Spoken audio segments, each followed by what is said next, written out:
Hi, Capricorn Sun and Rising. Welcome to your January 2025 Astral Update. It's Rena here.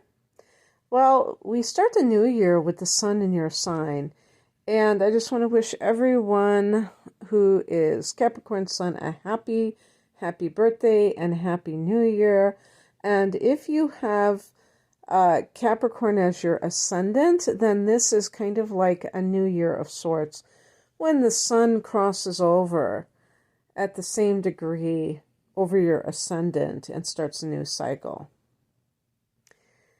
So you're coming off of a is it called black moon?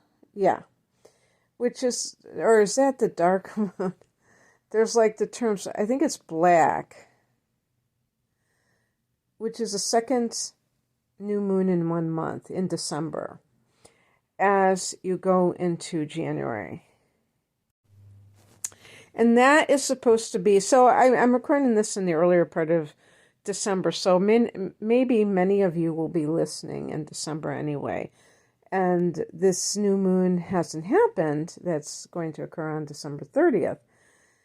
So just to give you a heads up about that, that's when the new moon in Capricorn will be at 9 degrees of Capricorn. But it's supposed to be particularly good because it is it's a black moon, second new moon in a month.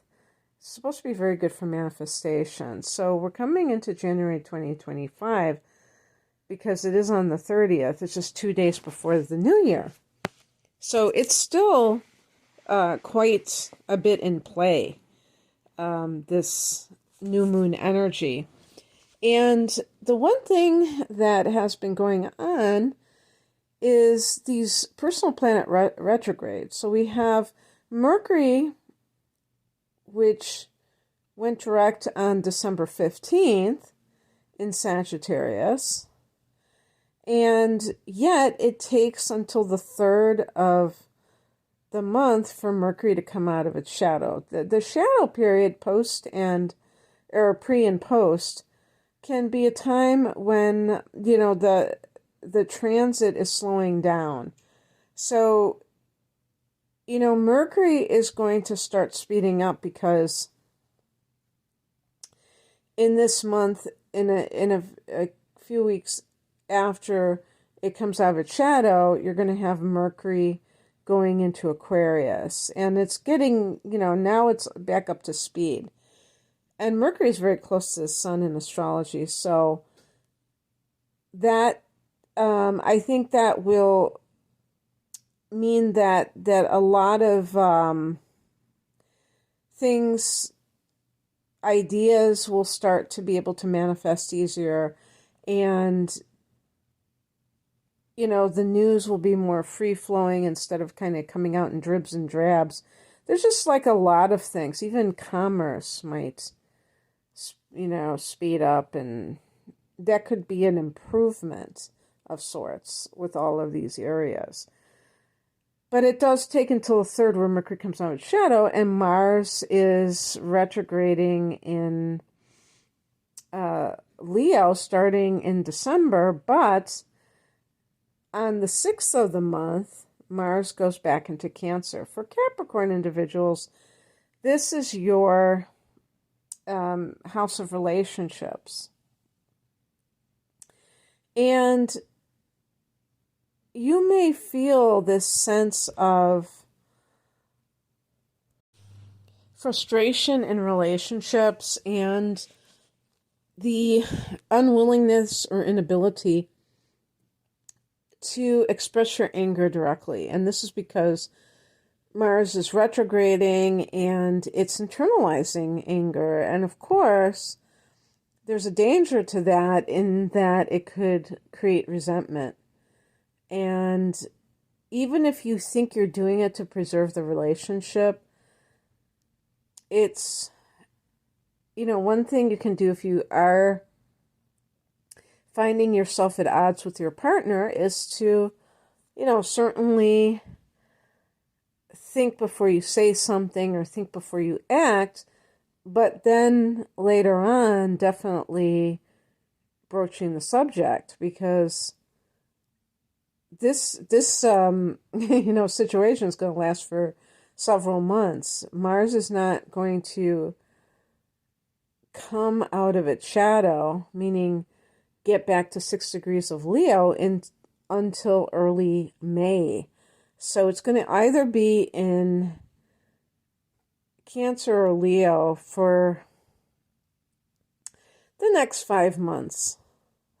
And therefore, and even when it's direct, it still can be very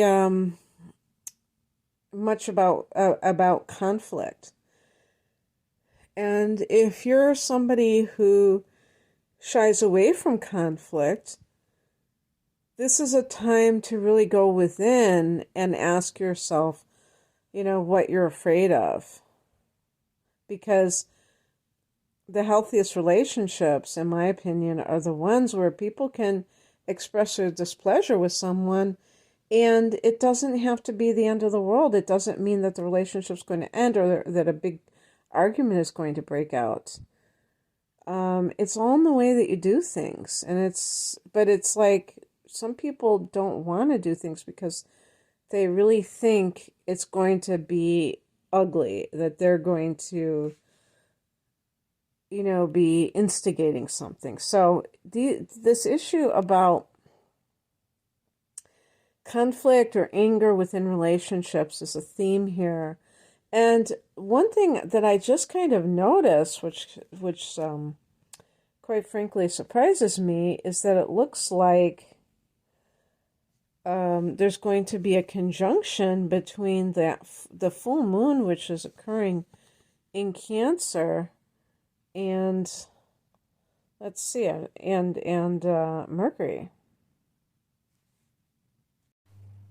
I really meant the full moon in Mars. And yeah, it'll be like 4 degrees apart, or 3 degrees apart. But I'm kind of, I like to do things methodically. So let me go back just a little bit to the very beginning of the month. On the 2nd of the month, Venus goes into Pisces, which for Capricorn is the 3rd house of, the mind and communication. In astrology, this is the house of Gemini and its ruler Mercury. Venus here could mean some kind of, because this is the area of like social media and media itself, and Venus could bring money. Or maybe this is creative writing, and Venus is that artistic side that you are exercising through the written word, or, some kind of artistic thing that has a literary or maybe public speaking about something along these lines. I could see like online dating, Venus in the 3rd house, but making money from writing. And the next day is when Mercury comes out of shadow. This is in Sagittarius for you, Capricorn. That is the 12th house. And for Mercury, this can be providing a bit more clarity, because 12th house is not a place of clarity. It's a place of fantasy. It's a place of illusion. It is a place of solitude and meditation and different dimensions, the past lives. So you need every bit of groundedness that you can get when you're dealing with Mercury in the 12th. And now that Mercury's come out of shadow, it can, just in general, provide all of us with more clarity and less of a risk of something getting lost in translation. And so on the 6th, Mars going back into Cancer. I've already talked about that. But this can also be with any kind of lawsuit. Um, if Mars was in the eighth house, this could be fighting over shared resources, including wills. And this is taking it back to the courts. But because we have Mars in retrograde motion until the last part of February, it's not necessarily going to be resolved even when it's in the seventh house. It might be still something that drags on into the month of February. On the 8th, Mercury goes into Capricorn. Yeah, I was noticing it goes into two different signs in January, Mercury. So this is a big thing for you. Now that it's going into your sign, Capricorn, it aligns with you and your sun. Or if this is your ascendant, it's in your first house and aligns with you really communicating who you are to others. And there might be a good reason for that. If you're online dating and you're just selling yourself to someone, if you're looking for a job and you're selling yourself to a potential employer, could be one of those deals. On the 13th, there's that full moon at 24 degrees of Cancer in your opposite house, the 7th house of committed partnership. This is also the house of legal matters. So something could come to a head with that. And it is going to be fairly close to that, the moon and the full moon and Mars. So it could be heightened emotions too, because there might be some issue that is really tugging at your heartstrings. Cancer is a water sign, and it's also a sign that is a cardinal sign. And I always say that I think Cancer is kind of a strange sign because it can be very dreamy and nurturing and creative, but also aggressive. I think all of the cardinal signs are, take charge kinds of people. Libra is the one that probably hides it the best in a way, but I think Cancer individuals can get quite aggressive when it comes to their relationships.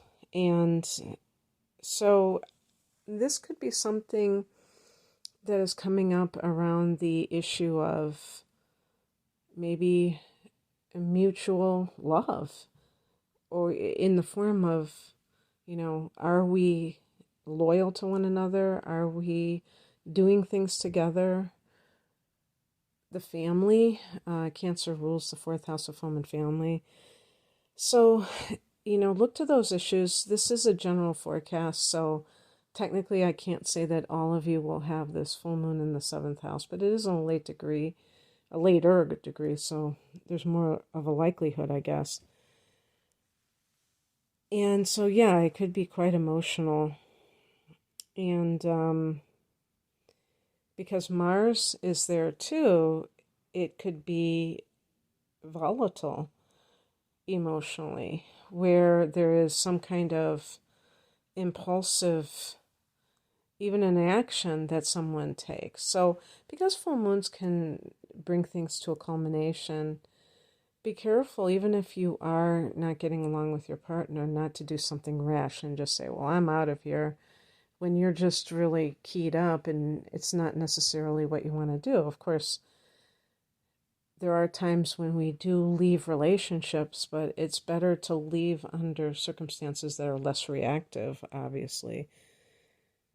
And I think it's possible in some cases that if you or Well, it probably would be more like you. If you have been holding on to resentments, that could be a time when, the volcano erupts. If so, that's why I say, clear the air when you have Mars retrograding in any sign, really, because it can tend to sublimate anger, and that's not really a good thing. Um, it could simply be like even passion coming out and really realizing that you do love or you are committed to this person. It's more like about commitment because the fifth house is more the love itself, but just this idea of like, if your relationship has been teetering on the brink, this could bring it back to some stability for some people when they have a download about like, I'm supposed to be with this person. Why am I fighting this? Yeah, we're going through a rough patch, but that doesn't mean that we have to split up.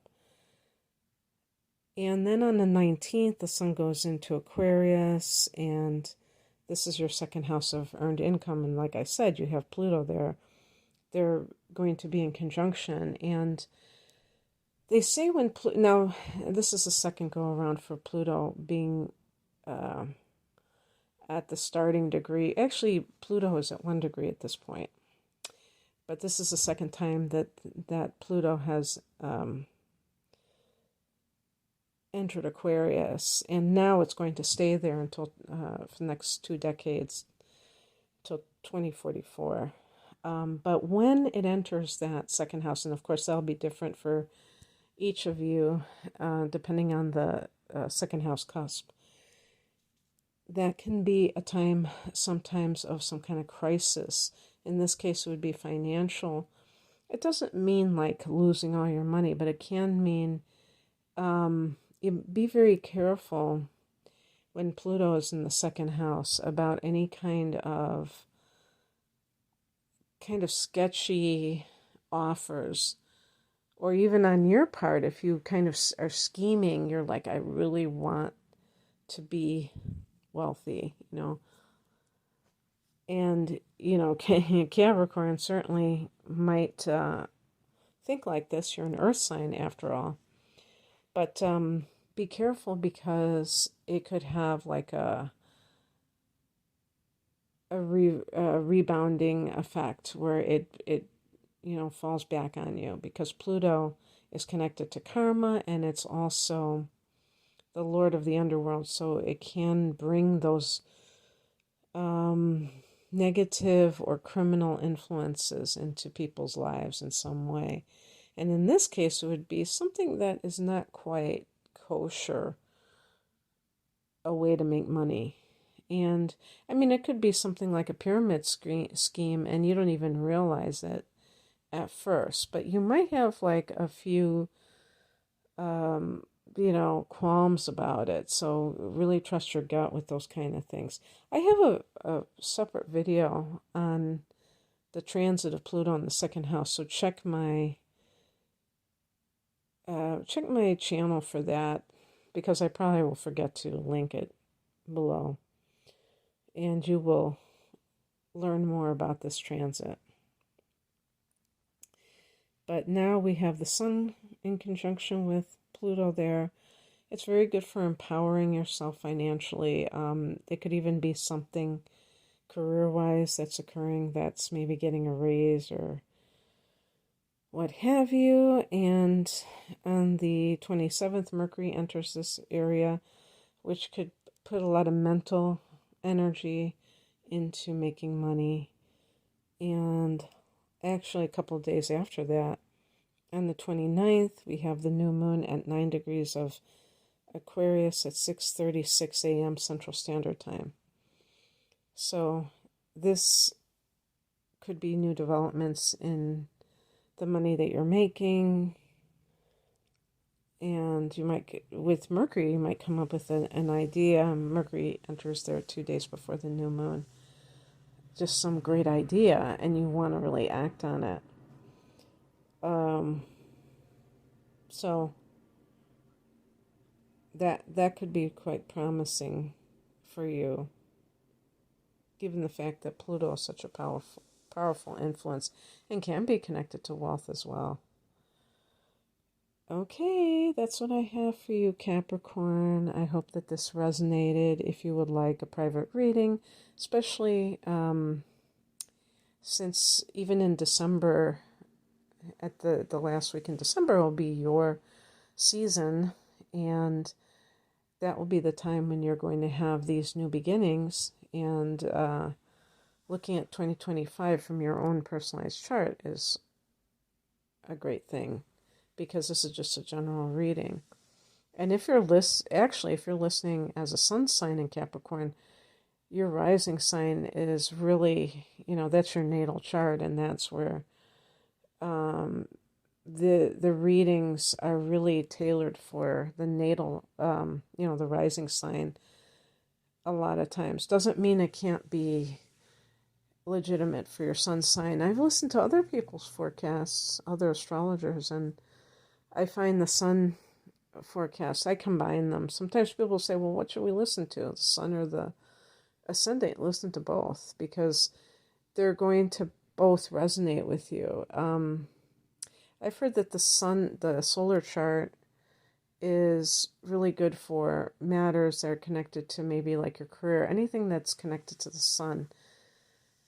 But I would say anything that you, like if you, the more that you feel like you are a sovereign being and that you can determine your future, the more the solar will empower you. The natal chart is like what you came in with, because it's based on your time of birth.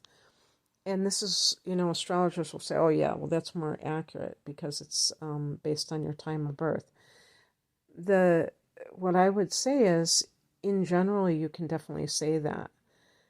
But the problem is that if we believe that everything is preordained, then that is the timeline that we're operating in, where we're just going to accept whatever comes our way because we feel like we really don't have free will at the end of the day.